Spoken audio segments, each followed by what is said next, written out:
Vamos en este ejercicio a resolver este problema de triángulos y nos dan esta figura y nos piden en conclusión calcular el valor de alfa con algunos datos que nos dan en este ejercicio. Primeramente, aquí tres triángulos, el triángulo ABC, el triángulo BCD y el triángulo ABD.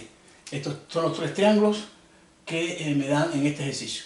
Me dicen que el triángulo ABC, este triángulo que está aquí, es un triángulo isósceles de base AC.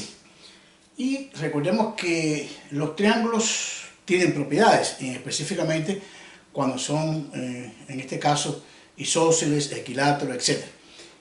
Me dicen que AB es este lado y BD son perpendiculares, es decir, que el ángulo que se forma aquí arriba, en este triángulo, es un ángulo de 90 grados. Este ángulo completo es un ángulo de 90 grados porque esos lados son perpendiculares. Entonces, con estos datos nos piden calcular cuál es la amplitud de este ángulo alfa. Vamos a aplicar entonces conocimientos que tenemos de triángulos con respecto a los ángulos. Primeramente, si este triángulo es un triángulo isósceles de base AC, ¿qué ocurre? Que en los triángulos isósceles los ángulos que están en la base son iguales. Quiere decir que este ángulo que está aquí y este ángulo que está aquí van a ser iguales. Vamos a nombrarlos por variables, por ejemplo, llamarlo ángulo X y X. Estos ángulos son iguales porque son los ángulos bases de un triángulo isósceles. Como en un triángulo isósceles, estos dos lados que son los no bases son iguales también. Pero en este caso no necesito longitudes de lados, sencillamente vamos a trabajar con ángulos. En un triángulo isósceles los ángulos bases son iguales.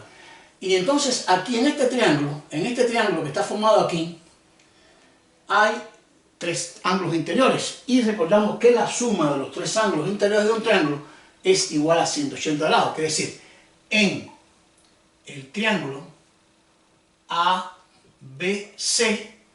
¿qué tenemos? En este triángulo tenemos que el ángulo X más el ángulo de 40 grados más el ángulo X de nuevo va a ser igual a 180 grados. Recordamos, la suma de los tres ángulos interiores de un triángulo es igual a 180 grados.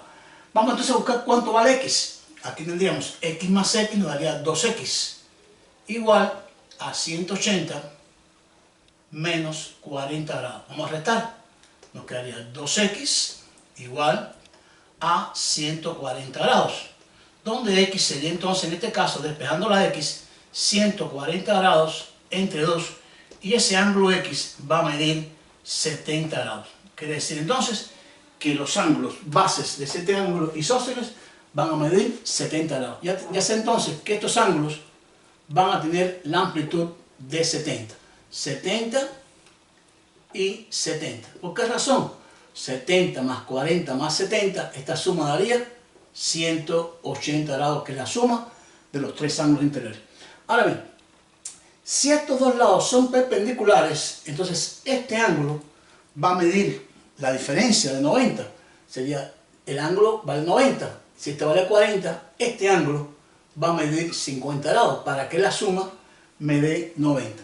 Si este ángulo mide 70 grados, este ángulo que está aquí, estos dos ángulos suman 180. Entonces, si vale 70, este ángulo vale 110 grados. Para que 70 más 110 me dé en este caso el valor de 180.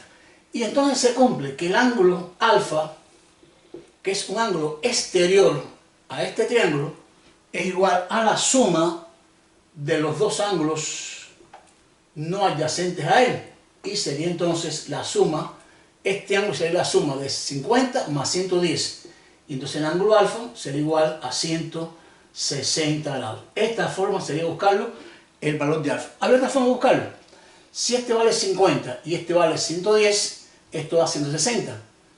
Si esta suma es 160, este entonces tiene que valer 20. Para que 20 más 110 más 50 me dé 180.